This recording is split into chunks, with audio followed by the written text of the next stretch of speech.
बच्चे खो गए, 1 घंटा भी तो कहाँ चले। 7 महीने तक गोपियों की धूल में ऊपर नीचे रोता लगा। जब उद्धव को होश आया तो अपने आप को गोपियों के चरणों में पाया। वृंदावन खद कहानी नहीं समझे ज्ञानी, या जाने ब्रज की नार भजे जा राधे। ज्ञानी ध्यानियों का विषय नहीं है, ये तो प्रेम की बात है। राम ही केवल प्रेम प्यारा, जान ले संसार में किसी में ताकत है कि कोई उस परमात्मा के कान को पकड़ ले, लेकिन मैया यशोदा के वात्सल्य में प्रेम में वो ताकत है। उस परमात्मा का कान पकड़ के कहती है, बतादारी के मैंने माटी खाई क्यों रे बंदरों का यार, तू मटकी फोड़े बंदरन को माखन खवावे। शेष महेश गणेश दिनेश सुरेश हु जाए निरंतर ध्यान में, ताए अनाद अनंत अखंड अच्छेद भेद सुवेद वता में। नारद से सुख व्यास रटे पच हारे तहु पुन पार न पामे, ताहे अहीर की छोहरियां छचिया भर जय हो नाचे नंदलाल नचावे हर की।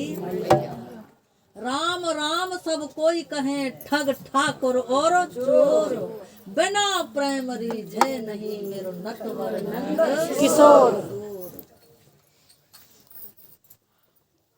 उद्धव ने कहा, जय हो ठाकुर जी, जब मैं मैया यशोदा के चरणों में प्रणाम करने के काबिल नहीं रहा तो मैं गोपियों के चरणों में कैसे प्रणाम कर सकता हूँ। उद्धव ने गोपियों को प्रणाम नहीं, गोपियों के चरणों में प्रणाम नहीं, गोपियों की धूल को प्रणाम किया और कहा गोपियों से कि मैं अभी मथुरा जाता हूँ और कन्हैया से कहता हूँ कि वो 1 घंटा भी आपसे मिलने में नहीं लगाएंगे। तो मेरी माता बहनों, ये गोपी कौन है? गौ माने इंद्री और पी माने पी।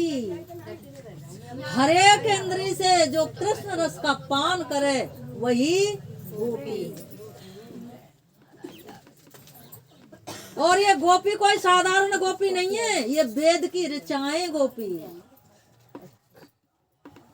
उद्धव गए और कन्हैया के चरणों में प्रणाम किया और कहा, कन्हैया तू बड़ा निठुर है रे। अरे गोपी तेरे ब्रह में इतनी तड़प रही हैं, रो रही हैं और तू इतना निठुर है। कन्हैया ने कहा, उद्धव तुम जरा अपनी आंखें बंद करो। उद्धव ने आंखें बंद की।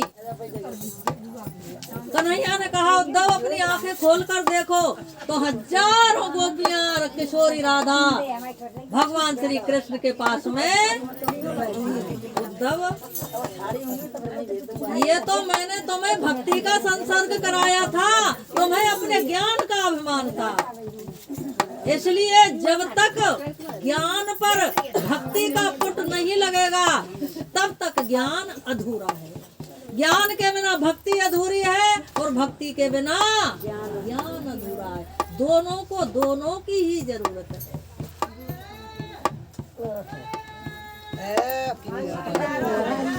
बोलिए वृंदावन बिहारी लाल की, बोलिए आनंद कंद भगवान की।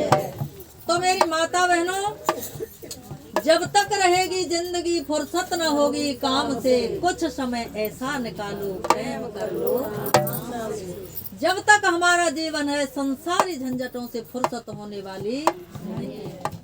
इसलिए ये मनुष्य शरीर मिला है तो हमारा ये मनुष्य शरीर तू तेरे मैं मेरे, एक दूसरे की तोड़ा फोड़ी निंदा चुगली में ही, क्योंकि जो समय हाथ से निकल जाता है वो समय फिर दोबारा नहीं आता। अच्छे दिन पाछे गए कियो न हंसे हे तो फिर पछताए क्या होत है जब चिड़िया चुग गई। इसलिए इस मनुष्य शरीर को बड़े भाग्य वाला बताया है। सुर माने देवताओं के लिए भी दुर्लभ है, और ये जो परमात्मा का नाम रूपी अमृत आपके और हमारे लिए सुनने के लिए मिल रहा है, ये तो देवताओं को भी नहीं मिलता है। आपने खूब कथा सुनी है कि जब सुखदेव जी महाराज राजा परीक्षित को भागवत की कथा सुनाने के लिए जा रहे थे, तो देवता लोग अमृत का कलश लेकर के आ गए और कहा कि सुखदेव जी, राजा परीक्षित को श्राप लगा है कि राजा परीक्षित 7 दिन में संसार से चले जाएंगे। हम अमृत लेकर के आए हैं, राजा को अमृत पिला दो, उम्र लंबी हो जाएगी और हमें भगवान की कथा नाम रूपी अमृत का पान करा दो। बोलिए वृंदावन बिहारी लाल की, बोलिए आनंद कंद भगवान की। चले तो